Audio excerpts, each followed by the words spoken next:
ورحمة الله وبركاته. إن الحمد لله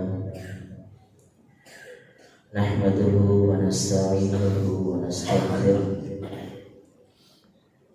ونعوذ بالله من شرور أنفسنا ومن سيئات أعمالنا.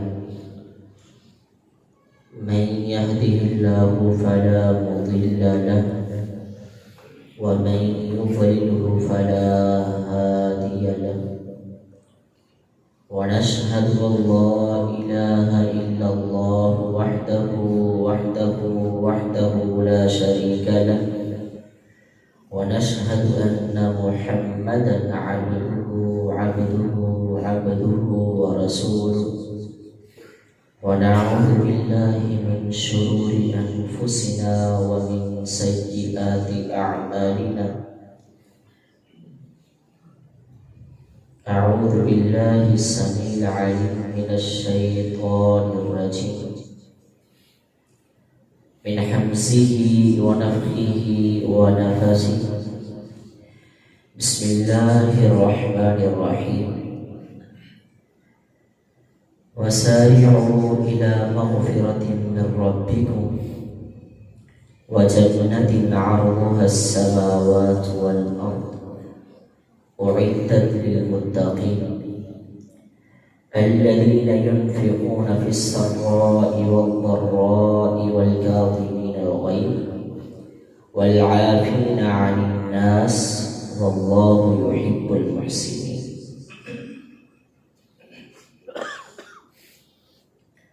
اللهم صل على محمد وعلى آل محمد كما صليت على إبراهيم وعلى آل إبراهيم إنك حميد مجيد. اللهم بارك على محمد وعلى آل محمد كما باركت على إبراهيم وعلى آل إبراهيم إنك حميد مجيد. رب اشرح لي صدري ويسر لي أمري واحلل عقدة من لساني يفقه قولي. اللهم رب زدني علما. اللهم رب زدني علما نافعا وعملا متقبلا ورزقا حلالا واسعا مباركا طيبا وقلبا شاكرا ولسانا ذاكرا وصحة كاملة وشفاء من كل داء. اللهم انفعنا بما علمتنا وعلمنا ما ينفعنا وزدنا علما وزدنا فهما وزدنا حلما وزدنا عملا متقبلا. اللهم استر عوراتي وآمن روعاتي. اللهم استر عوراتي وآمن روعاتي. اللهم استر عوراتي وآمن روعاتي. ہما قسم کی حمد و ثنا،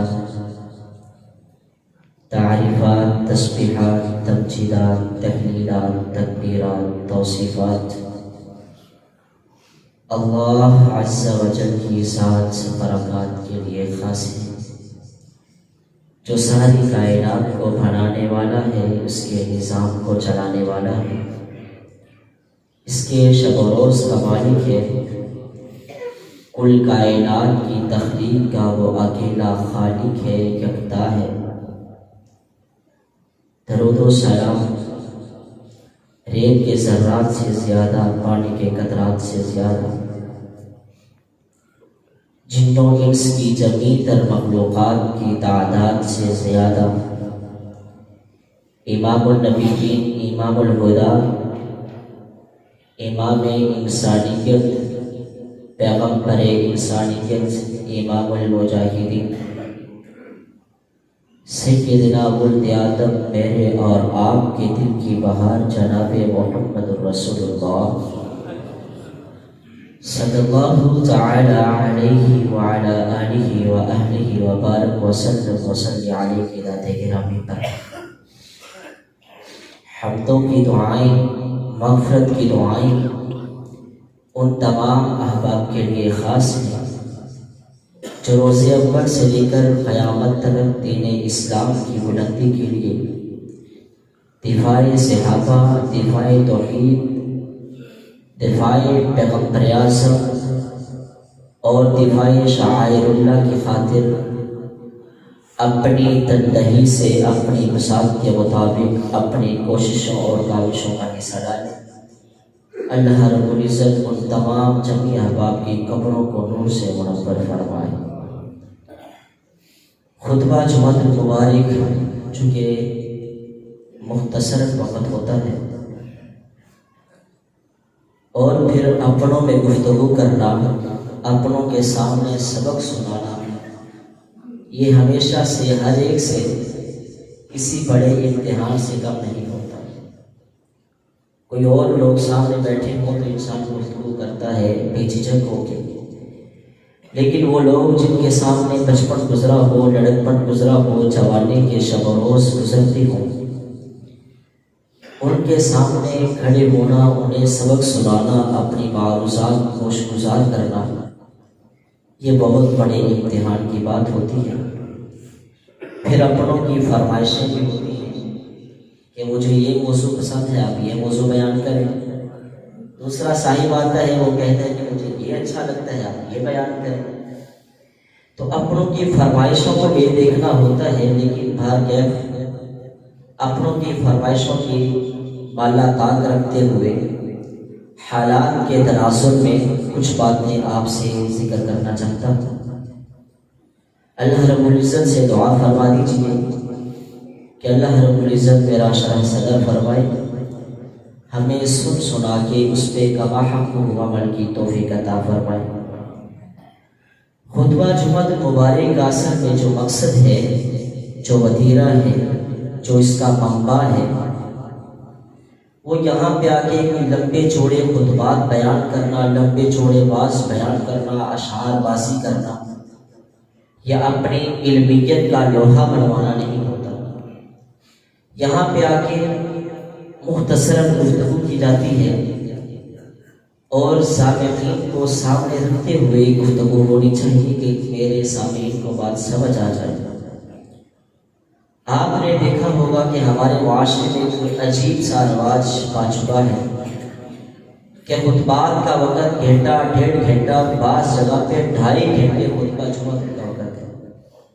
تو ایسی جگہ پہ ہوتا کیا ہے؟ علمیت کی بمبار نہیں ہوتی، بلکہ علم لدنی کی بمبار ہوتی ہے کہ جو منہ پہ آیا وہ کہہ دیا۔ سامعین نے سن لیا، بیٹھے ہیں، اشعار سن لیے، واقعات سن لیے ہیں، قصائد سن لیے ہیں، ہم نے اپنی مرضی کا خطبہ سن لیا ہے، 2.5 گھنٹے لگا دیے ہیں۔ لیکن بدقسمتی سے یہ کہنا پڑتا ہے کہ جتنے جتنے ہمارے خطبات کے وقت زیادہ ہوتے جا رہے ہیں، اتنا ہی اتنا عمل ہمارے اندر کم ہوتا جا رہا ہے۔ جبکہ خطبہ جمعہ المبارک کا اصل مقصد یہ ہوتا ہے کہ آپ آئیں، یہاں پہ بیٹھیں، اپنی تربیت کریں، جو آپ اپنے پاس علم رکھتے ہیں اس کے مطابق علم کے لیے، عمل کے لیے عوام الناس کو مطلع کریں کہ میرے پاس بھی علم ہے، میں یہ اپنا درد لے کے، اپنا وجود لے کے، اپنی تمام تر محنتوں کا لب لباب اس موضوع سے میں یہ اخذ کر پایا ہوں، اس میں ہمارے لیے اسباب یہ ہیں، ہمارے لیے عمل کرنے کی باتیں نہیں ہیں۔ لہٰذا لمبے چوڑے خطبے کی بجائے جو پوائنٹ ہے وہ کریں تاکہ سامعین سنیں۔ نبی علیہ السلام کا جو خطبہ ہوتا تھا،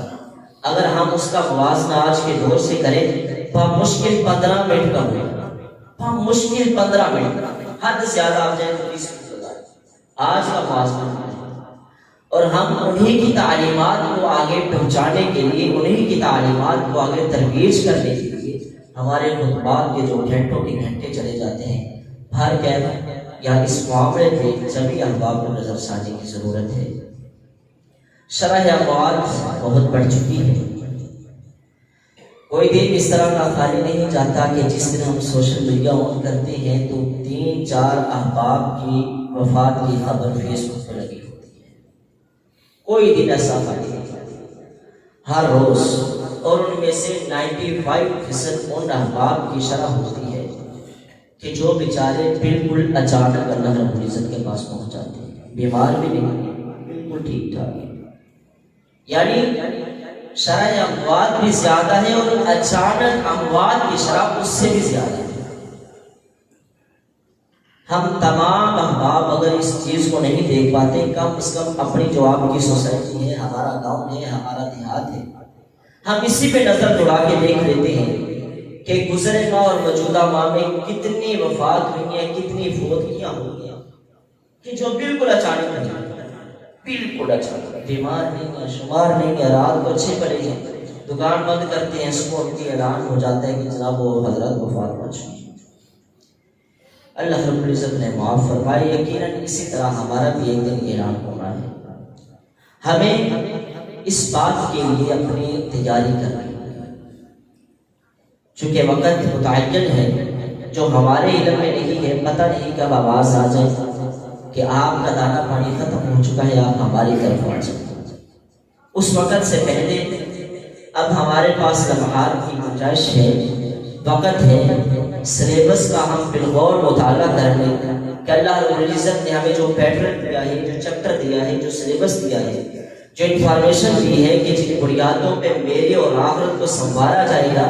جن بنیادوں پہ میری اور آخرت کو تولا جائے گا، جنت جہنم کا فیصلہ کر دیا جائے گا، ہم کیوں نہ ان باتوں کی طرف بلا کسی جھوٹ چرا کے، بلا کسی تردید کے اپنی ان باتوں کی طرف بڑھے گا۔ نبی علیہ السلام کی سینہ مبارک پہ قرآن کریم نازل ہوتا ہے، فرمایا وَسَارِعُوا إِلَىٰ مَغْفِرَةٍ مِّن رَّبِّكُمْ، اے دنیا دارو، دنیا کے متوالو، دنیا کمانے والو، اللہ رب العزت کی رحمت کی طرف دوڑ کے چلے جاؤ۔ جس طرح کاروبار کے لیے، اپنی ڈیوٹی کے لیے ہم مکمل اہتمام کرتے ہیں، میرا کام ہے، میرا شب روز اس پہ چلتا ہے، میرے گھر کے جميع معاملات اسی پر انحصار کیے ہوئے ہیں، لہٰذا میرا اور آپ کا یہ حق ہے۔ اللہ فرماتے ہیں وَسَارِعُوا إِلَىٰ مَغْفِرَةٍ مِّن رَّبِّكُمْ، تو جگ کے نہیں آنا، فرمایا دوڑ کے آؤ، اللہ عزت کی مغفرت کی طرف دوڑ کے آ جاؤ، ایک دوسرے سے آگے بڑھ کے آ جاؤ۔ جس طرح ہم یہ موازنہ کرتے ہیں کہ اس نے آج 100 روپے کی کمائی کی ہے تو میں 200 روپے کی کروں گا، اس نے 300 کی ہے تو میں 500 کی کروں گا۔ فرمایا اسی طرح نیکیوں کا موازنہ کرتے ہوئے، نیکیوں کے مطابق حسد رکھتے ہوئے، حسد حرام ہے، بغض حرام ہے، لیکن یہ معاملہ مستثنا ہے کہ آپ نیکیوں کی ہرس لے کے، نیکیوں کا حسد لے کے آگے بڑھتے چلے جائیں کہ اچھا آج اس نے 2 نفل ادا کیے ہیں، میں کل کو 4 ادا کروں گا، اس نے آج 10 ادا کیے ہیں، میں کل کو 20 نفل ادا کروں گا۔ یہ قرآن کریم کا ایک رکوع کا پڑھتا ہے، میں کل کو قرآن کریم کا ایک رکوع پڑھوں گا، لیکن سمجھ کے پڑھوں گا، ترجمے کے ساتھ پڑھوں گا، مجھے پتہ چلے میرا خالق، میرا مالک، میرا الہ، مجھے پیدا کرنے والا، مجھے زندگی دینے والا، میرے لیل و نہار کے، شب و روز کے کھانے کا اہتمام کرنے والا، میرے پہننے کے لباس کا اہتمام کرنے والا، جس کو میں اتنا چاہتا ہوں وہ مجھے اتنا چاہتا ہے، تو پھر میرا یہ حق بنتا ہے کہ میں صرف قرآن کا ایک رکوع نہ پڑھوں، بلکہ قرآن کا ایک رکوع پڑھوں اور سمجھ کے پڑھوں، قرآن کا ایک رکوع پڑھوں، ترجمے کے ساتھ پڑھوں، تفسیر کے ساتھ پڑھوں، یہ میرا اور آپ کا حق ہے۔ اللہ رب العزت فرماتے ہیں اِلَىٰ مَغْفِرَةٍ مِّن رَّبِّكُمْ وَجَنَّةٍ عَرْضُهَا السَّمَاوَاتُ وَالْأَرْضُ، اس کی جنت کتنی بڑی ہے، آپ اس کی جنت کا اندازہ کیا لگا سکتے ہیں کہ جس جنت کی طرف آپ کو بلایا جا رہا ہے، آپ کو آواز دی جا رہی ہے کہ اس جنت کی طرف آئے، وہ جنت کتنی بڑی ہے، فرمایا زمین اور آسمان اس سے بڑی جنت ہے، اور وہ تیار کے لیے کی ہے، متقین کے لیے تیار کی ہے۔ یہاں متقین کا مطلب ڈرنے والا، اللہ سے ہر وقت ڈرنے والا۔ بعض احباب نے یہاں پہ یہ وضاحت کی ہے کہ اس کا مطلب یہ نہیں ہے کہ جو بندہ گناہ ہی نہیں کرتا وہ ڈرنے والا ہے، یقیناً وہ بھی ڈرنے والا ہے، لیکن اس سے زیادہ ڈرنے والا وہ شخص ہے کہ جس سے گناہ ہو جائے پھر بھی اپنے اللہ گناہ ہو جاتا ہے، فوراً اللہ رب العزت کی طرف چلا جاتا ہے، فوراً رک جاتے ہیں۔ وَالَّذِينَ إِذَا فَعَلُوا فَاحِشَةً، فرمایا کہ جس شخص سے کوئی گناہ کا کام ہو جاتا ہے، کوئی غلطی ہو جاتی ہے، کوئی اپنے اوپر ظلم کر لیتا ہے، فرمایا ذَكَرَ اللَّهَ فَاسْتَغْفَرُوا لِذُنُوبِهِمْ، وہ فوراً اللہ رب العزت کی محبت میں دوڑتا ہے، فوراً اللہ رب العزت کی طرف جاتے ہیں کہ اللہ مجھ سے یہ گناہ ہو گیا، مجھ سے یہ بے حیائی سرزد ہو چکی ہے، میں سود کی لعنت سے برباد کھا کے آ گیا ہوں، اللہ میں یہ غلط کام کر کے جو تو نے منع کیا تھا مجھے ناپسند ہے، میں اس کام کا ارتکاب کر کے اب تیرے پاس آ گیا ہوں۔ اللہ رب العزت سے فوراً معافی مانگتا ہے۔ اور دوسری جگہ پہ نبی علیہ السلام نے فرمایا وَاتَّبِعِ السَّيِّئَةَ الْحَسَنَةَ تَمْحُوهَا، جو بندہ گناہ کرنے کے بعد اپنی نیکی کو گناہ کے پیچھے لگا دیتا ہے، فرمایا تَمْحُوهَا، اس کا گناہ مٹا دیا جاتا ہے، اس کا گناہ ختم کر دیا جاتا ہے۔ وَالَّذِينَ إِذَا فَعَلُوا فَاحِشَةً، فرمایا جو گناہ کر لے، غلطی کر لے اور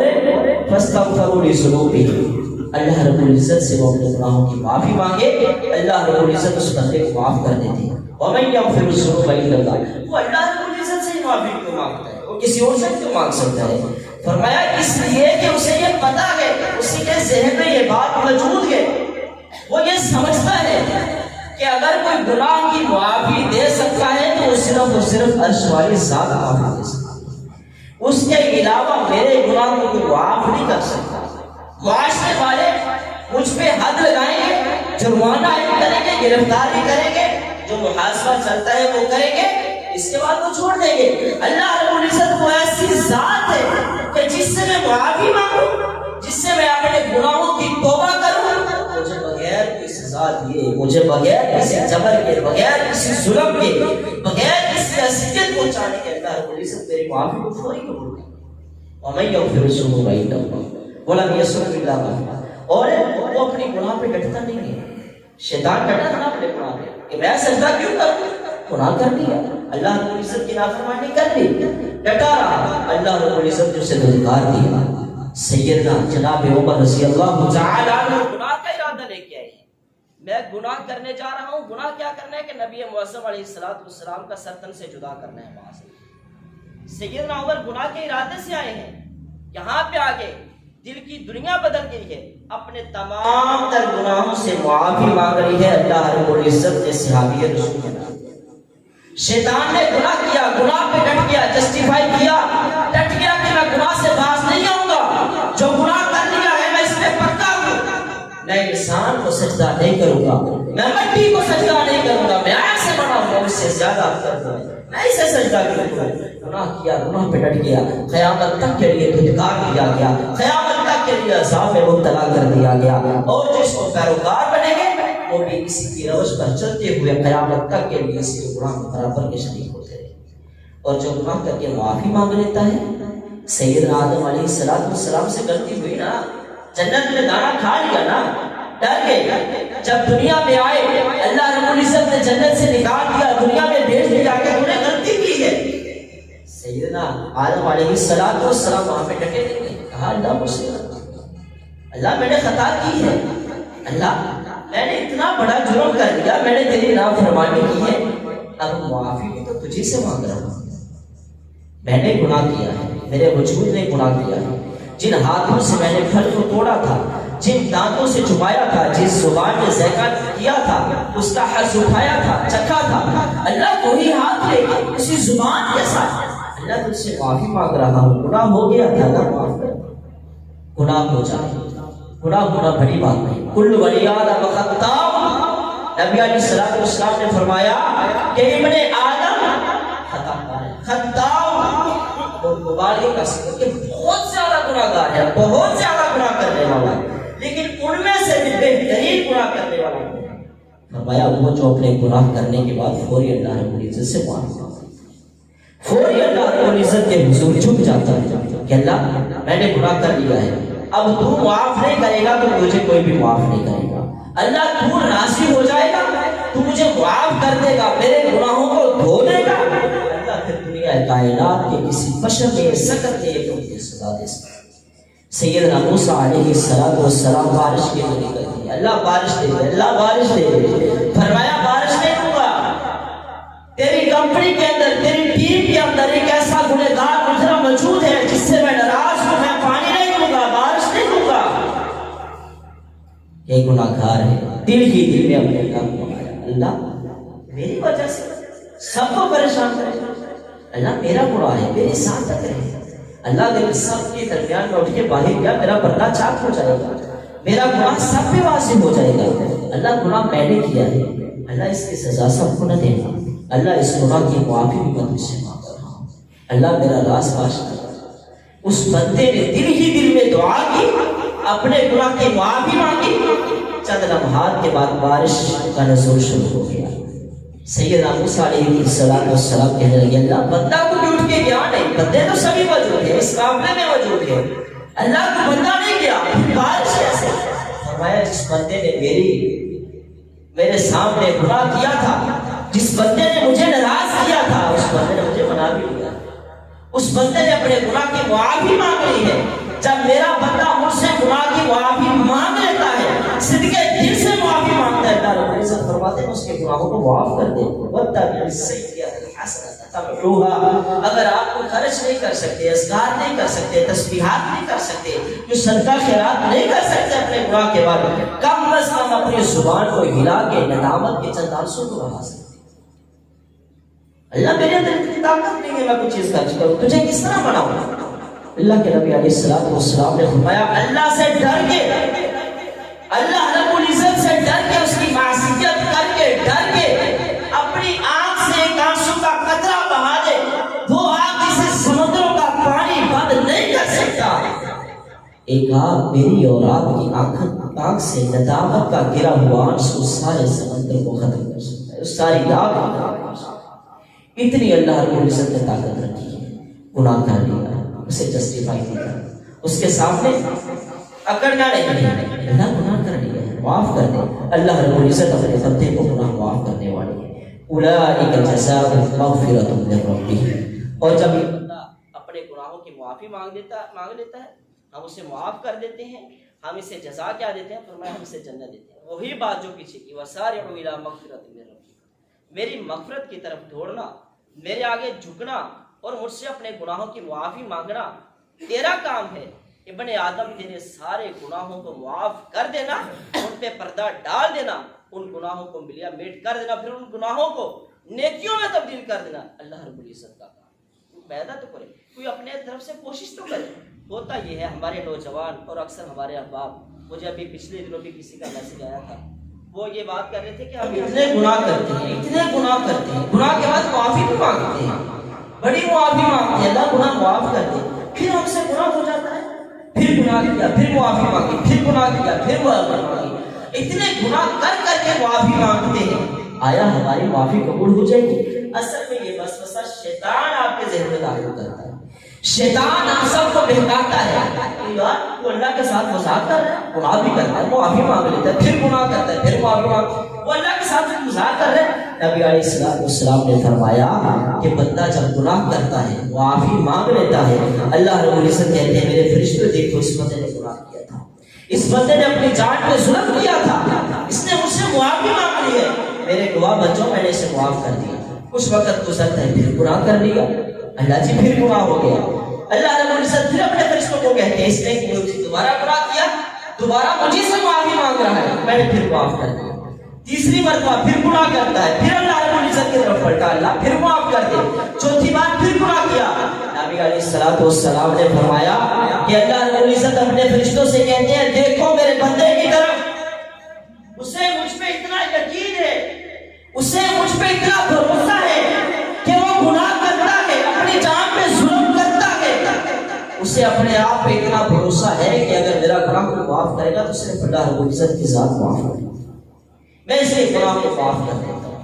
جب تک انسان گناہ کرتا رہے، ذہن میں حدیث وہی رہی کل بنی آدم خطاء، اللہ رب العزت نبی علیہ السلام نے فرمایا کہ آدم کی اولاد بڑی گناہگار، آدم کی اولاد سے بڑی گناہگار نہیں، کوئی انسان بشر نہیں ہے، ساری گناہ ساری غلطی اس میں، ہاں جن سے غلطی نہیں ہوتی وہ انبیاء ہیں، اور ہم انسان سے اس وجہ سے نفرت کریں کہ یہ گناہ کرتا ہے، یہ بار بار گناہ کرتے اس وجہ سے نفرت کریں۔ وہ بندہ بار بار گناہ کر کے اللہ رب العزت سے معافی مانگ رہا ہے، اللہ رب العزت فرشتوں میں بیٹھ کے اس کا ذکر کر رہے ہیں، یہ بندہ گناہ کر کے میرے پاس آ گیا، میں اسے معاف کر دیا،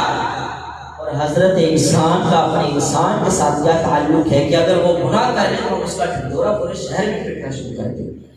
کہ اس نے گناہ کیا، اس سے بچ کے رہنا، ساری عمر اس سے بچ کے رہنا۔ فرمایا ہاں ضرور اس سے بچ کے رہنا، مومن اس شخص سے ضرور بچ کے رہیں گے جو غیر مسلم ہو، منافق ہو، وہ آپ کو دھوکہ دے دے تو مومن کا یہ حق ہے کہ اس منافق سے، اس غیر مسلم سے ہمیشہ بچ کے رہے، چونکہ مومن ایک ہی مرتبہ دوسروں کو مسلم کے ساتھ جا سکتا ہے۔ جو مومن ہوتا ہے وہ ایک ہی مرتبہ غلطی کرتا ہے، غیر مسلموں کے دھوکے سے بچ کرے، منافقین کے دھوکے سے بچ کرے،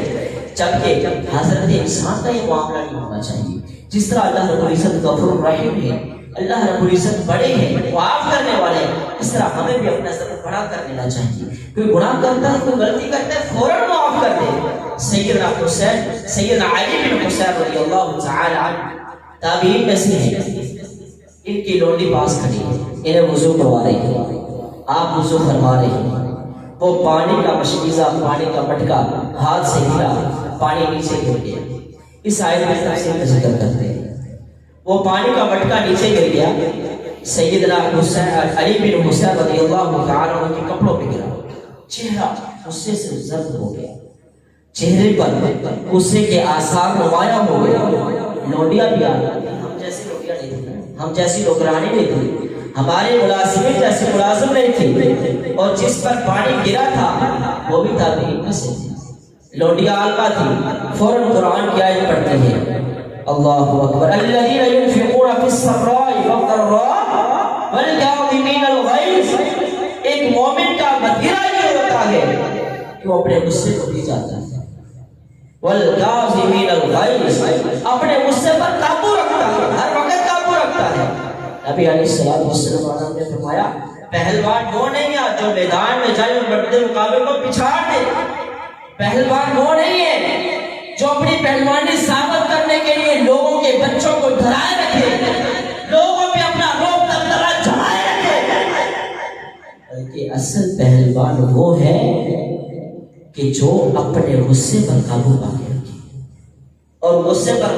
کب قابو پایا جاتا ہے؟ پتہ کیا ہے، غصہ آیا اس میں دو چار لا دیتی ہیں، میرے غصہ آیا اس میں دلاغ۔ اللہ کے بندے یہاں یہی فرمایا کہ غصے کے وقت ہی تو خود پہ کنٹرول کرنا ہے، اگر غصے کے وقت کنٹرول نہیں کیا تو پھر کس چیز کا کنٹرول ہے؟ فرمایا جو اللہ والے ہوتے ہیں ان کا یہ وتیرہ ہوتا ہے کہ وہ اپنے غصے پر کنٹرول کرتے ہیں، اپنے غصے پر قابو فرماتے ہیں۔ سیدنا علی بن حسین رضی اللہ تعالی عنہ جب یہ قرآن کی آیت سنی، چہرے سے غصے کے آثار ختم ہو گئے۔ آگے فرمایا والعافین عن الناس، وہ صرف غصے پر قابو نہیں پاتے بلکہ وہ مزید اس سے بڑھتے ہوئے، وقت کو سمجھتے ہوئے غصے پر قابو بھی پاتے ہیں اور دل سے بھی معاف کرتے ہیں۔ سیدنا علی بن حسین رضی اللہ تعالیٰ عنہ فرمانے لگے کہ میں نے غصہ بھی ختم کر دیا ہے، میں نے تجھے دل سے بھی معاف کر دیا ہے۔ لونڈیاں کچھ زیادہ ہی سیاح تھی، کچھ زیادہ ہی پڑھی لکھی تھی۔ آگے پھر قرآن کی آیت پڑھتے ہیں والعافین عن الناس واللہ یحب المحسنین، کہ اللہ والے صرف اپنے غصے پہ قابو نہیں پاتے، صرف اس کے گناہوں کو، غلطیوں کو دل سے معاف نہیں فرماتے، واللہ یحب المحسنین، بلکہ اللہ رب العزت احسان کرنے والوں کو بھی پسند فرماتے ہیں۔ اب احسان کیا ہے؟ سیدنا علی بن حسین رضی اللہ تعالی عنہ فرماتے ہیں کہ جاؤ تجھے میں نے آج کے بعد احسان کرتا، یہ اللہ والوں کا مطلب ہے، اللہ والوں کا یہ عمل ہے۔ قرآن ہوا، غصہ آیا، فوری کنٹرول کیا، غصے کے بعد پھر سوال دراز ہوا، فوری معاف کر دیا، پھر طلب کیا، واللہ یحب المحسنین، اللہ احسان کرنے والوں کو بھی پسند فرماتے ہیں، اللہ اچھے لوگوں کو بھی پسند فرماتے ہیں۔ فرمایا جاؤ تجھے میں نے آج کے بعد احسان کر دیا۔ یہ ہوتا ہے اہل ایمان کا، یہ ہوتا ہے علم اور اہل عمل احباب کا مطلب کہ وہ جو فوری قرآن کی آیات کو سامنے رکھتے ہیں، فوری معاف کر دیتے ہیں، اور جو فوری معاف کر دیتے ہیں اللہ رب العزت بھی ان کے گناہوں کو، ان کی غلطیوں کو فوری توبہ کرنے پر معاف فرما دیتے ہیں۔ نبی علیہ السلام ان كنا لنعد رسول الله صلى الله عليه وسلم في المجلس الواحد 100 مرة رب اغفر لی وتب علی. نبی علیہ السلام کا عمل کیا تھا؟ ایک مجلس میں بیٹھے ہوئے 100 مرتبہ استغفار کرتے، رب اغفر لی، رب اغفر لی، رب اغفر لی، اللہ مجھے معاف کر، اللہ مجھے اپنی مغفرت کے حصار میں لے، اللہ مجھے اپنی مغفرت کے حصار میں ڈھانپ لے. وتب علی انک انت التواب الرحیم، اللہ تو میری طرف رجوع کر. اللہ کے رجوع کا معنی اگر اللہ کو کہا کہ اللہ تو میری طرف رجوع کر، یہ گستاخی کے زمرے میں آتا ہے. لیکن یہاں پہ فرمایا پہلے رب اغفر لی وتب علی، اللہ تو میری طرف رجوع اس حالت میں کرنا کہ مجھے گناہوں سے بچانا. اللہ تو میری طرف رجوع اس حالت میں کرنا کہ جب میں کوئی غلطی کروں فوری میرے گناہ کو معاف کرنا. رب اغفر لی وتب علی انک انت التواب الرحیم، فوری احساس ہو، فوری ندامت ہو. آپ اپنے بچے کو غلطی کر لیتے ہیں، آپ اسے بار بار مارتے، معافی مانگ، سوری کر، وہ سوری کرنا شروع کر دیتا ہے. اللہ رب العزت سے وہ جو بچہ ہوتا ہے جو جب وہ سوری کرتا ہے وہ دل سے سوری نہیں کر رہا ہوتا، وہ حقیقت میں آپ کے ڈر سے سوری کر رہا ہوتا ہے. اسے سوری کا معنی نہیں پتا، اسے سوری کے مطلب کا نہیں پتا. آپ نے ایک لفظ سکھا دیا سوری کر، وہ سوری کرنا شروع ہو جاتا ہے. جب اس بچے کے دل میں اس کی ممتا کی پرواز جاگتی ہے، اس کے دل میں ممتا کا درد بیٹھتا ہے کہ یہ میری ماں ہے، اس نے مجھے جنم دیا ہے، میری مشکلات اس نے سنبھالا ہے، میری پال کو اس کا ذمہ اس نے اٹھایا ہے، یہ میرا باپ ہے جو میرے لیے کما کے لاتا ہے، میں اس کے سامنے غلطی ہوں. جب اس کے دل میں یہ درد پیدا ہوتا ہے پھر وہ دل سے سوری کرتا ہے. پھر وہ سوری صرف نہیں کرتا بلکہ اپنے والدین کے، اپنی ماں کے، اپنے باپ کے پاؤں دھو کے پیتا ہے، ان کے موسم کنار کرتا ہے کہ کسی طرح مجھے معاف کر. اسی طرح توبہ لفظ توبہ اپنی زبان پہ نہ رٹائیں بلکہ تنہائی میں بیٹھ کے اللہ رب العزت سے کاٹ لینا. 2 رکعت نماز ادا کریں، صلاۃ الحاجہ ادا کریں اور اللہ رب العزت کے سامنے بستر بچھا کے بیٹھ جائے، مصلی بچھا کے بیٹھ جائے. اللہ کوئی دنیا دار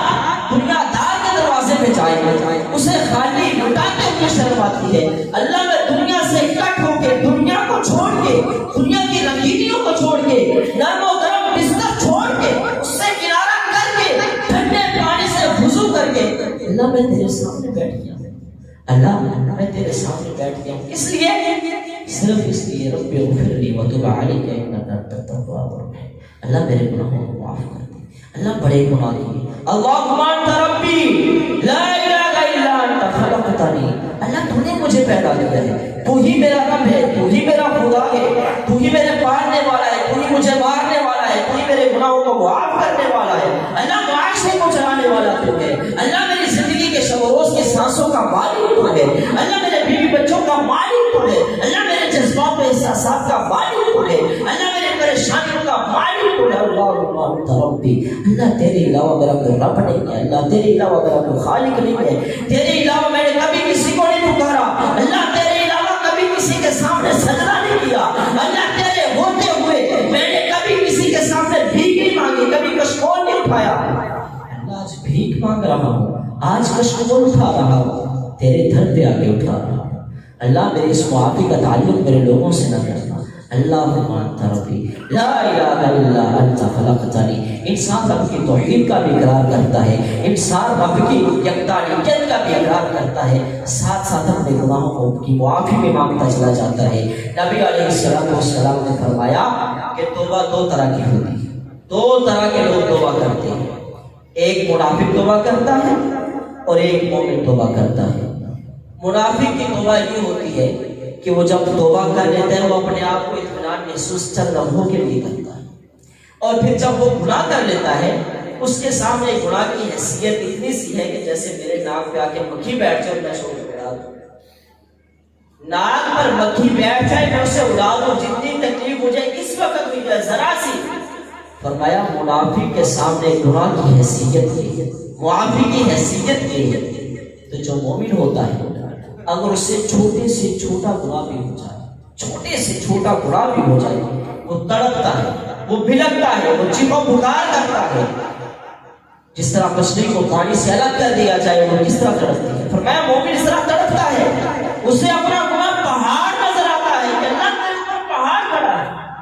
میں پہاڑ کا بوجھ اٹھائے ہوئے تیرے سامنے ہوں، اللہ میرے گناہ کو معاف کر دے. اللہ میں اس پہاڑ کے بوجھ کو نہیں اٹھا سکتا، پہاڑ کے بوجھ کو نہ اٹھانے کا مطلب یہ ہے کہ اللہ میں نے اتنا بڑا گناہ کر لیا ہے، چھوٹا سا گناہ کیا اسے بڑا بنا کے پیش کر رہا ہے، اللہ میں نے اتنا بڑا گناہ کر دیا، تیری معصیت کر دی ہے،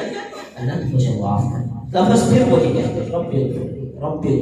رب رب۔ میری اور آج کی ملاقات کا آپ سے پیغام صرف یہ ہے میرے بھائیوں، شرع اموات سے آنا ہے، آج نہیں تو کل، اب نہیں تو بعد میں، میرا اور آپ کا نمبر لگنے والا ہے، میرا اور آپ کا نمبر لگنے والا ہے۔ کسی کو یہ نہیں پتا کہ اگر کسی نے آنکھیں کھولی ہیں تو بند کرنی ہے یا نہیں کرنی، کسی کو یہ نہیں پتا اگر وہ کھڑا ہے تو اس نے بیٹھنا یا نہیں بیٹھنا، کسی کو یہ نہیں پتا کہ آپ یہاں پہ بیٹھے ہیں، گھر میں ہزارہ پروگرام چل رہے ہیں، ان میں آپ کی شرکت ہوگی یا نہیں ہوگی، لہٰذا اپنے رب کو بنا لیں، اللہ کی قسم اپنے رب کو بنا لیں۔ اس سے بڑا کوئی واعظ نہیں ہے، اس سے بڑی کوئی نصیحت نہیں ہے، اس سے بڑا کوئی خطبہ نہیں ہے۔ میں یہ سمجھتا ہوں کہ اس سے بڑے لاکھوں ہزاروں گھنٹوں کے خطبے کرنے سے 3 گھنٹے خطبات دینے سے بہتر یہ ہے کہ خطبے سننے اور سننے کے بعد اس پہ عمل کریں۔ اگر خطبہ سن لیا عمل نہ کیا، اللہ کی قسم چند وقت کے لیے میرے اور تیرے کانوں کا چسکا تو بن جائے گا، اگر عمل نہ کیا وہی چسکا پھر وہاں پہ گناہ کا سن۔ لہٰذا 2 گناہ نہ کریں۔ 2 گناہ کون سے؟ ایک تو ہم جرم کر لیتے ہیں، اپنی جانوں پہ ظلم کر لیتے ہیں، غلطی کر لیتے ہیں، اور دوسرا گناہ یہ ہے کہ ہم اس کی معافی بھی نہیں مانگتے۔ ایک گناہ کریں، ایک گناہ کر کے اس کی فوری معافی مانگ رہے، وہ جو آپ نے معافی مانگی ہے وَاتَّبِعِ السَّيِّئَةَ الْحَسَنَةَ تَمْحُوهَا، اس نیکی کی وجہ سے جو آپ نے دوسری نیکی معافی مانگنے کی ہے، پہلے گناہ کو معاف کر دیتی ہے۔ آپ احباب سے جب کوئی گناہ ہو جائے اذکار کریں، سر سجدے میں رکھ لیں، دنیا سے کٹ آف ہو جائے، اللہ میں نے گناہ کر دیا ہے، اور کبھی یہ چیز ذہن میں نہ لائیں کہ اللہ کے میرے بار بار گناہ کرتا ہے، بار بار گناہ کرتا ہے، بار بار معافی مانگتا ہے، گویا یہ اسے معاف کرنے کے قابل نہیں ہے۔ نہیں، یہ شیطان کی سوچ ہے، یہ شیطان مجھے اور آپ کو ورغلاتا ہے، یہ شیطان مجھے اور آپ کو بہکانے کی کوشش کرتا ہے۔ اللہ رب العزت فرماتے ہیں بنی آدم، زمین اور آسمان کے خلا کے جتنے بھی گناہ لے آؤ، مجھ سے معافی مانگ لو، ندامت کے ذریعے سے اپنی آنکھ سے ایک قطرہ ٹپکا دو، میں تیرے سارے گناہوں کو معاف کر دیتا ہوں۔ آپ 0 میٹر گاڑی لیتے ہیں، 0 میٹر آپ گاڑی لیتے ہیں، فریش موبائل نیا خریدتے ہیں، جیسے ہی آپ نے خریدا، جیسے ہی مارکیٹ سے باہر نکلا وہ چیز پرانی ہو گئی، 12 سال بعد 10 سال بعد وہ بالکل ختم ہے۔ لیکن جو بندہ مومن ہے، اگرچہ بزرگ ہو جائے، اپنے گناہوں کا غلطیوں کا احساس ہو جائے، اسے اپنی گناہوں غلطیوں کا ادراک ہو جائے، اس کا درد اس کے دل میں بیٹھ جائے، وہ فوری اللہ رب العزت کی طرف لپک آئے۔ اللہ رب العزت فرماتے ہیں کہ یہ بندہ اس طرح میں کر دیتا ہوں جس طرح اس نے کبھی گناہ کیا ہی نہیں، کمل لا ذنب، جس طرح اس نے کبھی گناہ کیا ہی نہیں ہے، یہ ایسی ہے جیسے ابھی ماں کے پیٹ سے باہر آیا ہے۔ لہٰذا آپ تمام احباب سے میری گزارش یہی ہے کہ معاف کریں، معاف کریں، معاف کرنے والوں کو معافی مل جاتی ہے، معاف کرتے ہیں، ظلم کر لیا ہے اس کی معافی مانگ لیں۔ اللہ رب العزت سے ہم دعا کرتے ہیں کہ اللہ رب العزت ہم سب کی تمام تر غلطیاں گناہ معاف فرمائے۔ اگر کوئی ایسا جملہ زبان سے نکلا جو مسجد، منبر اور اس کے تقدس کی منادب کے منافی تھا، اپنے اللہ رب العزت سے معافی کا طلبگار ہو، اور اگر کوئی ایسا جملہ زبان سے نکلا جو آپ احباب کے دلوں میں سخت گزرا، آپ سے بھی معافی کا طلبگار ہو۔ ھذا ما کان اللہ تعالی اعلم۔ یہ خطبہ جمعہ مبارک کے جو خطبات کے درمیان کا وقت ہوتا ہے، بڑا ہی مبارک وقت ہوتا ہے، اس میں انسان کو فارغ وقت نہیں گزارنا چاہیے۔ آپ احباب اپنی دعاؤں کا اہتمام کریں، اس وقت میں دعائیں کرنا شروع کرتے ہیں اللہ رب العزت سے۔ اور یہ مسجد کے کچھ معاملات ہیں، سولر پلیٹ وغیرہ انہوں نے لگوانی ہے مسجد میں،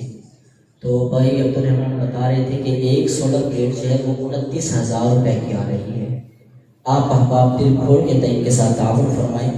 اور اگر کسی بھائی کے پاس ابھی پیسے نہیں ہیں تو وہ انہیں لکھوا دیں کہ میں ایک سولر پلیٹ میں کے پیسے دوں گا، 2 کے دوں گا، 3 کے دوں گا، جتنے بھی ہو سکے۔ یہ مسجد ہمارا وقت آپ ہی کی ہے، لہٰذا مسجد کے ساتھ تعاون کرنا آپ کا اخلاقی حق ہے۔ اللہ رب العزت سے دعا بھی کریں گے جو کہ وقت